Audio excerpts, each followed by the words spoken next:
বন্ধুরা, আজ আমরা এসেছি দক্ষিণ কলকাতার গড়িয়ার সংলগ্ন বোড়াল নামক একটি জায়গায়। সেখানেই রয়েছে দেবী ত্রিপুরা সুন্দরীর মন্দির। মন্দিরটি আর মন্দিরের বিগ্রহটি খুব প্রাচীন না হলেও যে স্থানে মন্দিরটি গড়ে উঠেছে সেই স্থানটির ইতিহাস বহু পুরনো এবং ঘটনাবহুল। গড়িয়া বাজার থেকে অটো করে আপনাকে প্রথমে আসতে হবে বোড়াল হাই স্কুলের সামনে। তারপর সেখান থেকে পাশের রাস্তা ধরে 1 কিলোমিটার হেঁটে গেলেই পৌঁছে যেতে পারবেন দেবী ত্রিপুরা সুন্দরীর মন্দিরে। আদ্যাশক্তি মহামায়ার 10টি রূপকে বলা হয় 10 মহাবিদ্যা। এই মহাবিদ্যার তৃতীয়া দেবীর নাম ষোড়শী বা নামান্তরে ত্রিপুরা সুন্দরী। স্বর্গ মর্ত্য পাতালের অধিষ্ঠাত্রী দেবী তিনি। শ্রী পঞ্চানন দেব ওনার ভৈরব। মন্দিরের এলাকাটি ইতিহাসে পাল ও সেন যুগের। এককালে এই দেবীর মন্দিরের পূর্ব সীমা দিয়ে বয়ে যেত আদি গঙ্গা ভাগীরথী, আর দেবীর মন্দির ছিল নদীর পশ্চিম কূলে। সমস্ত রাজা ও বণিকরা তাম্রলিপ্ত বন্দরে যাবার পথে এই বোড়ালে নেমে ত্রিপুরা সুন্দরীর পীঠে এসে পূজা ও রাত্রি যাপন করতেন।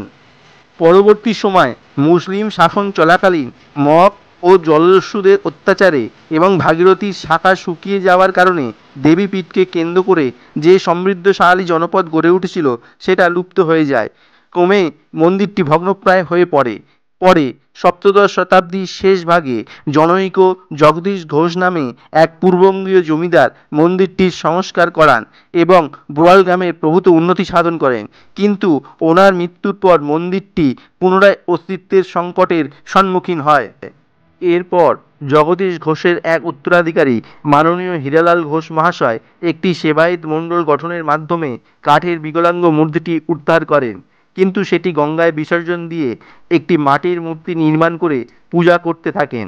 পরবর্তী সময় বর্তমানের এই অষ্টধাতুর মূর্তিটি তৈরি করা হয়।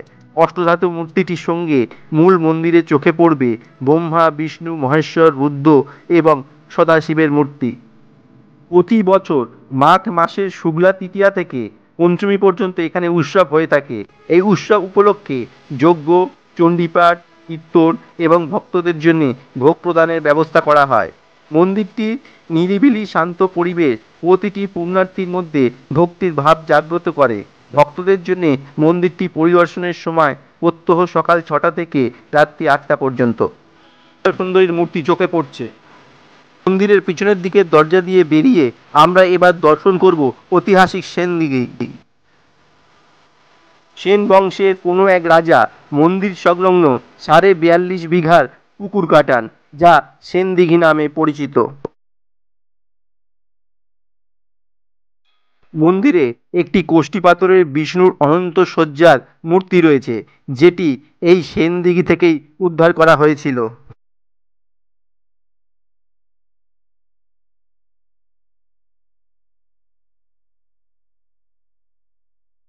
মন্দিরে অনেকগুলি প্রত্নতাত্ত্বিক নিদর্শন রাখা আছে, যেগুলি বিভিন্ন সময় খনন কার্য চালানোর সময় পাওয়া গেছে এবং এই নিদর্শনগুলির বয়স বহু প্রাচীন।